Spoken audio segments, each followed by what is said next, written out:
ለሰው ልጆች የጦር መሳሪያ መስራትን ያስተማረው አዛዝኤል የቅድስና ስፍራ ካለ ሰዎችን ከቅድስና ለማስወጣት ደግሞ የሚተጋ አካል የኢትዮጵያ ኦርቶዶክስ ተዋሕዶ ቤተክርስቲያን እንደሷ የተፈተነ ተቋም የለም። ትክክለኛ የእግዚአብሔር መንግስት በምድር ላይ የተገለጠው ኢትዮጵያ ውስጥ ነው። እግዚአብሔር ሰማይና ምድርን ይገዛል። በሱ ስርዓት ኢትዮጵያውያን ደግሞ ዓለምን ይገዙ፣ ዓለምን ያስተዳድሩ። ዋናው የተነሱበት ዓላማ ከእግዚአብሔር ስርዓት ውጪ የሆነ የዓለም አገዛዝ መስርቶ ዓለምን መግዛት ነው ዓላማቸው። በቃ ኦብጀክቲቭ እሱ። እንደ ኢትዮጵያ ኦርቶዶክስ ተዋሕዶ ቤተክርስቲያን ረጅም ዘመን የቆየ ተቋም የለም።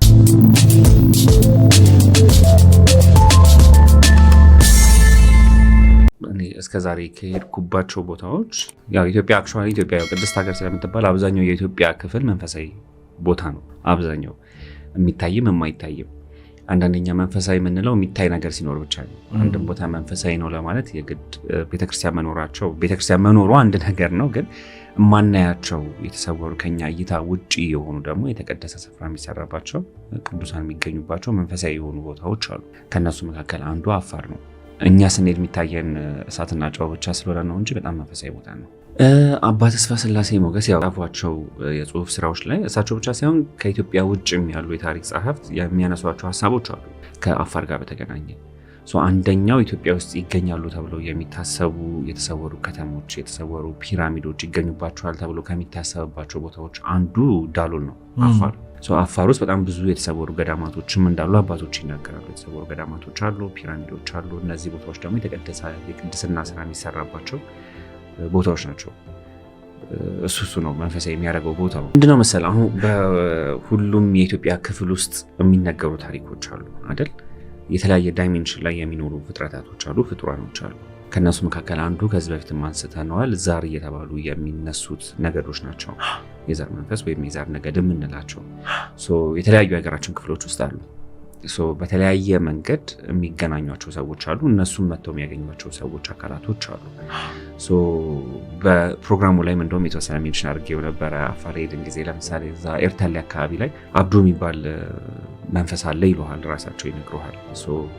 መጥተው ቱሪስቶችን ይዘው ይሄዳሉ። አንዳንዴ ይጠልፋሉ። አብዶ ይጠራችኋል ተጠንቀቁ እያሉ ይነግሩሃል እዛው አካባቢ ላይ ያሉ አስጎብኚዎች። ግን ትክክለኛ እነዚህ አባቶችን አግኝተ ስትጠይቅ ከማህበረሰቡ ጋር የተሰናሰለ ታሪክ አለው።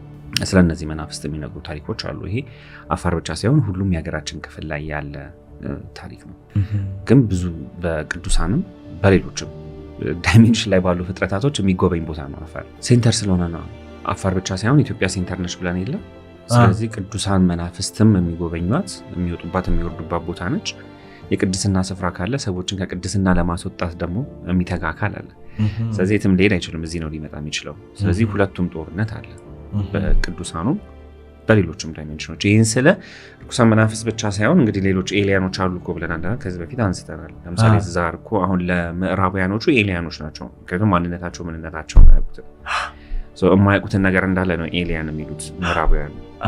እኛ እናውቃቸዋለን፣ ኢትዮጵያውያኖች ያውቋቸዋል። የት ቦታ ላይ ምን አይነት ፍጡራን ይኖራሉ የሚለው። ለምሳሌ ሀተታ መናፍስት የሚባል መጽሐፍ አለ። ሀተታ መናፍስት የሚባል መጽሐፍ ላይ ምን አይነት መናፍስቶች አሉ፣ ባህሪያቸው ምንድን ነው፣ የተፈጠሩት እንዴት ነው የሚለውን ነገር ዝርዝር አድርጎ የሚያስረዳ የሚተነትን መጽሐፍ አለ። ከዚህ በፊት ሜንሽን አድርጌልሃለሁ። መጽሐፈ ማስያስ የሚባል መጽሐፍ አለ። አባ ማስያስ የተባሉ አባት ጣና ላይ የጻፉት መጽሐፍ ብያለሁ። አሁን እሳቸው ለምሳሌ ኤሊያኖች ወይም ደግሞ ካለ ፍጥረታት የሚባሉት የትኛው ዓለም ላይ ምን አይነት ፍጥረታት አሉ የሚለውን በስፋት ተንትነው ጽፈዋል። ስለዚህ ሁሉም ኤሊያኖች አይደሉም። እነሱ ስለማያውቋቸው ነው ኤሊያን ያሉት፣ አንድ ላይ ሰብሰብ አድርገው በወል ስም የሚጠሯቸው። ስለዚህ ከነሱ መካከል ወደ ኢትዮጵያ ውስጥ የሚገቡ የሚወጡ፣ ኢትዮጵያ ውስጥ የሚኖሩ ፍጥረታቶች አሉ፣ መናፍስቶች አሉ። ብቻችንን አይደለም። ስለዚህ ነገር በጣም መወራት ያለበት ጊዜ አሁን ነው፣ ከመቼውም ጊዜ በላይ። ለምንድን ነው መሰለህ? ዓለም ላይ አሁን የምታየው ጦርነት፣ ኢትዮጵያ ውስጥ የምታየው ማህበራዊ ሁኔታ፣ ፖለቲካዊ፣ ኢኮኖሚያዊ የትኛውም ሁኔታ ከነዚህ አካላት ጋር የተገናኘ ነው። የኔና ያንተ ህልውና፣ የኔና ያንተ ሰላም በቀጥታም በተዘዋዋሪም ከነዚህ አካላት ጋር ይገናኛል። ኪሳችን ከነዚህ አካላት ጋር ይገናኛል። እንዳናውቅ ወይም ደግሞ ከዚህ ነገር ዲስትራክትድ እንድንሆን የሚደረጉም በጣም ብዙ ነገሮች አሉና ይህንን ማወቃችን፣ ትውልዱ ይህንን መረዳቱ በጣም በጣም በጣም አስፈላጊ ነገር ነው። እነማን ናቸው የሚለው ያው መጽሐፈ ሄኖክ መጽሐፍ ቅዱስ ላይ እንዳይካተት የተፈለገበትም አንደኛው ምክንያት ይሄ ነው። መጽሐፈ ሄኖክ ከምድር ላይ እንዲጠፋ የተደረገበትም ትልቁ ምክንያት ይሄ ነው። ዓለም መጽሐፈ ሄኖክን ሲያጠፋው መጽሐፈ ሄኖክን እንዳንቀበል በጣም ብዙ ኮንስፓይረሲ ሲሰራ ኢትዮጵያ መጽሐፈ ሄኖክን ይዛ የቆየችበት ምክንያት ይሄ ነው። ምክንያቱም ትውልድ የሚድነው ዓለም የሚድነው መጽሐፈ ሄኖክ ውስጥ ባለው እውቀት ስለሆነ ማለት ነው። መጽሐፈ ሄኖክ ላይ በተቀመጠው መሰረት እነዚህ አካላት የስማዚያ ነገዶች የሚባሉት 200ዎቹ መላእክት አይደሉም። የመጀመሪያው ነገር ከዚህ ነው የሚጀምረው። መላእክት ናቸው ብለው ሲያስተምሩም እሱ በራሱ ሕጸጽ ነው። እንደ መላእክት ተቆጠሩ ነው የሚለው። የቅድስናን ስራ በመስራታቸው እንደ መላእክት ተቆጠሩ፣ ከመላእክት ወገን ሆኑ ነው። ሌሎች ቅዱሳን አባቶች በቅድስና ስራቸው ማዕረጋቸው ከፍ ብሎ እንደሚኖሩት ማለት ነው። እንደ አቡነ ተክለ ሃይማኖት፣ እንደ ሌሎችም ቅዱሳን አባቶች፣ እንደ ሰማዕታን አባቶቻችን በቅድስና ስራቸው የቅድስና ስራ ሰርተው እንደ መላእክት ወገን ሆነው ከመላእክት እኩል ሆነው በማዕረጋቸው ከምድር ተነጥለው ከፍ ብለው የሚኖሩ ፍጥረታቶች ናቸው ወይም ነበሩ እነዚህ 200 አካላቶች። በኋላ ግን ሳቱ። መላእክት አይሳሳቱም እኮ አይደል? እነዚህ አካላት ግን ተሳሳቱ። የእግዚአብሔርን ሰማያዊ የሆነውን እውቀት ትዊስት አድርገው ባልተገባ መንገድ ለሰው ልጆች ማስተማር ጀመሩ ነው። ስለዚህ ስማዚያና 200ዎቹ 18 የነገድ አለቆች አሏቸው። 18 አለቆች አሏቸው። በዝሙት መንፈስ ነው የወደቁት። ያው የሰው ልጅ ለዝሙት ተመኙ፣ ወደ ምድር መጡ፣ ሳቱ አይደል? በዝሙት መንፈስ ተቃጠሉ ይላል። አይተውት የማያውቁትን ነገር የሰው ልጆችም ስላዩ እነዚህን አካላት ያመልኳቸው ጀመረ። ሰዎች እነ ስማዚያን ያመልኳቸው ጀመረ ነው። ይሄ ማለት አሁን እኛ ሀገርም ኢትዮጵያ ውስጥ ሰዎች የዛር መንፈስን እንደሚያመልኩት ማለት ነው። ተአምር እያሳዩ ምትሃት እያሳዩ፣ ተአምር ስለ ምትሃት የሆነ እውነተኛ ተአምርም ሆኖ አይደለም፣ የማያውቁትን ነገር እያሳዩ ኦብሰስድ እንዲሆኑ እያደረጉ አይምሯቸውን እየያዙ እንዲያመልኳቸው ያደርጋሉ። ስለዚህ ዛር እንደሚመለከው ሁሉ ኢትዮጵያ ውስጥ የስማዚያ ነገዶችም ይመለኩ ጀመረ ነው። ምን አስተማሩ? ምን አደረጉ ነው? እነዚህ የስማዚያ ነገዶች ከተጣሉ በኋላ ከወረዱ በኋላ የተነሳሱት በማን ነው? ያመጹት በማን ነው? በእግዚአብሔር ላይ ነው ያመጹት። ስለዚህ ከእግዚአብሔር መንግስት ውጪ ሌላ መንግስት መመስረት አስበዋል። የእግዚአብሔር መንግስት ደግሞ የእግዚአብሔርን መንግስት በምድር ላይ አስፍና ዓለምን አንድ አድርጋ ስትገዛ የነበረችው ደግሞ ኢትዮጵያ ነች። ትክክለኛ የእግዚአብሔር መንግስት በምድር ላይ የተገለጠው ኢትዮጵያ ውስጥ ነው። በቅዱሳን አባቶቻችን በነ ሄኖክ፣ በነ መልከጼዴቅ፣ በነ ኖህ፣ በሌሎችም ቅዱሳን አባቶች ባለፉት 5000 ዘመናት የእግዚአብሔር መንግስት ኢትዮጵያ ላይ ተገልጧል። ዓለምን አንድ አድርገን የገዛ ነውም በዛ ነው። ስለዚህ የመጀመሪያው ጥንታዊ የዓለም አገዛዝ ወይም ሉላዊነት በኢትዮጵያ ላይ የተመሰረተው። እሱ ግን መሰረቱን ያደረገው በእግዚአብሔርና በሰው ልጆች መካከል በነበረው ኪዳን ነው። በእግዚአብሔርና በሰው ልጆች መካከል የተፈጸመ ቃል ኪዳን አለ። እግዚአብሔር ሰማይና ምድርን ይገዛል። በሱ ስርዓት ኢትዮጵያውያን ደግሞ ዓለምን ይገዙ፣ ዓለምን ያስተዳድሩ ነበር። ዓለምን ብቻ ሳይሆን ራሳቸውን ያስተዳድሩ ነበር። ራስን ስታስተዳድር አይደለ ቤተሰብ ታስተዳድሩ፣ ቤተሰብ ስታስተዳድር ማህበረሰብ ሀገር እያለ የሚሄደው። ስለዚህ እነዚህ አማጽያን የመጀመሪያቸው ሽብርተኞች እነሱ ናቸው። ስለዚህ በእግዚአብሔር ላይ አመጹና ሌላ መንግስት ምድር ላይ በነሱ አገዛዝ፣ በነሱ እውቀት፣ በነሱ ጥበብ በሚሉት ዓለም ላይ ሌላ አገዛዝ መመስረት ፈለጉ ወይም ሞከሩ። which is new world order የሚባለው ማለት ነው። አዲሱ የዓለም አገዛዝ የሚባለው አዲስ የተባለው የነበረ ስለነበረ ነው። ስለዚህ ለሰው ልጆች እሱን ማስተማር ጀመሩ ማለት ነው። ስለዚህ ለመጀመሪያ ጊዜ የጦር መሳሪያ መስራት፣ ለሰው ልጆች የጦር መሳሪያ መስራትን ያስተማረው አዛዝኤል ነው። በሰው ልጅ ላይ ምንድነው በሽታ ፈጥረው የሰው ልጆች እንዲታመሙ ማድረግ ያስተማሩት እነዚህ አካላቶች ናቸው። ይሄ ነው እንግዲህ ላለፉት 2000 ዘመናት ሞደርን ሆኖ ሄዶ አሁን ድረስ ላቦራቶሪስ አሁን ጄሰን ሶሳይቲ የሚባል አለ። ከሚስጥር ማህበረሰቦች መካከል አንዱ የሚባለው ሰው በምድር ውስጥ የተለያዩ ትላልቅ ግንባታዎች እየተገነቡ ቫይረሶች ይፈጠራሉ አይደለ?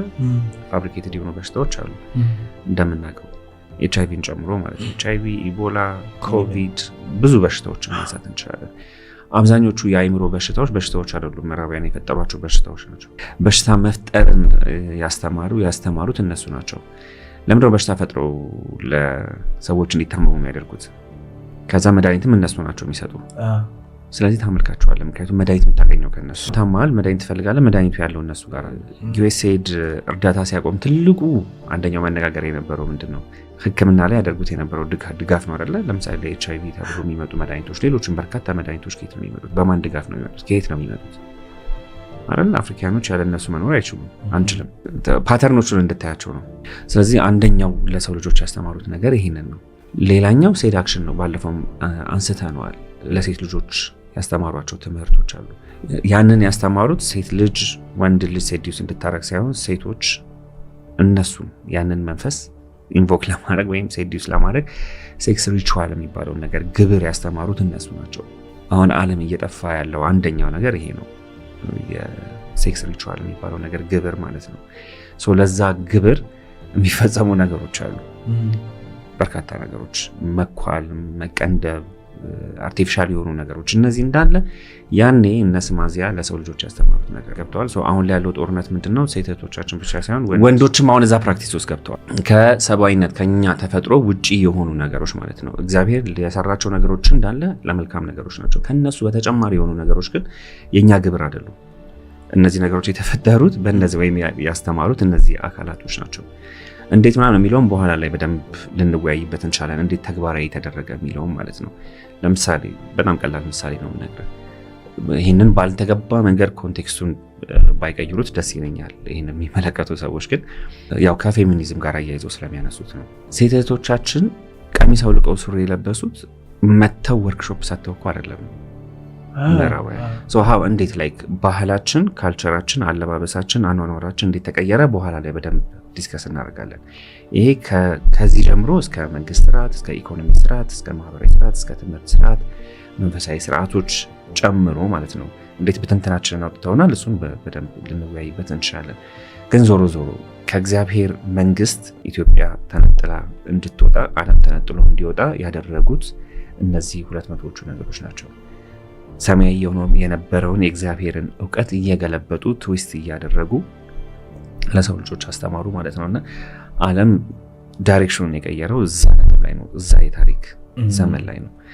ያው ይሄንን ስታቅ፣ ይሄንን ሜትሪክስ አንደርስታንድ ስታረግ ነው ዓለም ላይ ምን እየተደረገ ነው ያለው፣ ዓለም ላይ ማን ምን እያደረገ ነው፣ ይሄንን በምንድን ነው መከላከል የምንችለው፣ ወደ ነበርንበት እውነተኛ ወደ ሆነው የእግዚአብሔር መንግስትና እውነተኛ የዓለም አገዛዝ እንዴት መመለስ እንችላለን፣ ፍኖተ ካርታው ምንድን ነው የሚለው የት ነው ያለው? መጽሐፈ ሄኖክ ውስጥ ነው ያለው። ስለዚህ የሁሉም ነገር መነሻም መዳረሻም መጽሐፈ ሄኖክ ነው። ቅድም እንዳልኩ ነው። አሁን ቀደምት የነበረውን የኢትዮጵያን ታሪክ፣ ጥንት የነበረውን የኢትዮጵያ ታሪክ ስታየው እኮ ከዚህ ውጭ የሆነ ታሪክ ነው አሁን ከምናነሳቸው፣ አሁን ዓለም ከሚመራበት ነገር። ስለዚህ ዋናው የተነሱበት ዓላማ ከእግዚአብሔር ስርዓት ውጭ የሆነ የዓለም አገዛዝ መስርቶ ዓለምን መግዛት ነው ዓላማቸው። በቃ ኦብጀክቲቭ እሱ ምንድነው የሚባለው ኒው ወርልድ ኦርደር የሚባለው አዲሱ የዓለም አገዛዝ ማለት። ስለዚህ እያንዳንዷ የሚያደርጓት ነገሮች የሰው ልጆች ከእግዚአብሔር ስርዓት ውጭ አፈንግጠው በእነሱ ስርዓት ውስጥ እንዲውሉና እንዲያድሩ እንዲገዙ ማድረግ። ያው ቅድም እንዳልኩ አምጽ ዋር ላይ የወጡት ተጥለዋል፣ ተፈርዶባቸዋል፣ በርባኖ ስር ተዘግቶባቸዋል። ስለዚህ ከዛ ወጥተው እንዳልኩ በቀል ነው ዓለምን መግዛት ነው ዓላማው። መዳረሻ አለው ወይ ውጤቱ ምንድነው ወይ የምታውቀው ነው። ምክንያቱም ከእግዚአብሔር ተጣልተህም ስለማደርስ ማለት ነው። ኦብጀክቲቭ ይሄ ነው። ይሄንን በምንድነው ተግባራዊ እያደረጉት የነበረው ነው። ባለፉት 2000 ዘመናት ከዚህ ውጭ የነበረችው ኢትዮጵያ ነች። ነፃ የነበረችው ሀገር ኢትዮጵያ ነች። ይሄንን ልታፈርስ አዲሱን የዓለም አገዛዝ ልታከሽፍ የምትችለውም ኢትዮጵያ ነች። ስለዚህ ባለፉት ዘመናት ኢትዮጵያ ውስጥ ሲደረጉ የነበሩ ጦርነቶች እንዳለ ከዚህ ጋር የተገናኙ ጦርነቶች ናቸው። ተረዳኝ። እነሱ ስጋ ለብሰው አይደለም እየታገሉ ነው ያሉት። እነሱ የሰው ንቃተ ህሊና ላይ አድረው ነው እየታገሉ ነው ያሉት። ስለዚህ ባለፉት ዘመናት ተመሰረቱ የምንላቸው አብዛኞቹ የሚስጥር ማህበረሰቦች በእነዚህ በነስማዚያና በዛር መንፈስ አባሪነት የተመሰረቱ ማህበረሰቦች ናቸው። በጣም በርካታ የሚስጥር ማህበረሰቦች ተመስርተዋል። ውጊያው የተጀመረው ኢትዮጵያ ውስጥ ነው። አሁን ሰዎች በጣም ልብ እንዲሉ የምፈልገው ነገር ምንድነው መሰለ፣ እንደዚህ አይነት ጉዳዮች ሲወሩ ሰው ስለነ ቢዮንሴ ማውራት ማቆም መቻል አለበት። ምክንያቱም ነገሩ በጣም ከዛ የከፋ ነገር ስለሆነ ማለት ነው። እሱ አይደለም የሚጠቅመን። ጄዚ እንደዚህ ያለ ምናምን እሱ አይደለም ፖይንቱ። አብዛኛው ነገር የሚሰራው ኢትዮጵያ ውስጥ ነው፣ የተደረገውም ኢትዮጵያ ውስጥ ነው። ኢቭን የክፋት ስራዎች የምትላቸው ድግምት በላቸው፣ ሪቹዋል በላቸው ኢትዮጵያ ውስጥ ነበር ሲደረጉ የነበሩት። ምክንያቱም ለውጊያ የመጡት እዚህ ስለሆነ መዋጋት የፈለጉትም እዚህ ስለሆነ ኢትዮጵያ ውስጥ ብዙ ነገሮች ተደርገዋል። ዋና ውጊያቸው ምንድነው? ይህንን ኢትዮጵያኖች ብቻ ሳይሆን አጠቃላይ የዓለም ሕዝብ ይህንን እውቀት ሊያቅባቸው የሚችሉባቸውን መጽሐፍት መበረዝ፣ ማጥፋት ነው። ንቃተ ህሊና ማጥፋት ነው ትልቁ። እነዚህ አካላት ያደረጉት ነገር ደግሞ ከዚህ ንቃተ ህሊና ውጪ እንድንሆን ማድረግ ነው።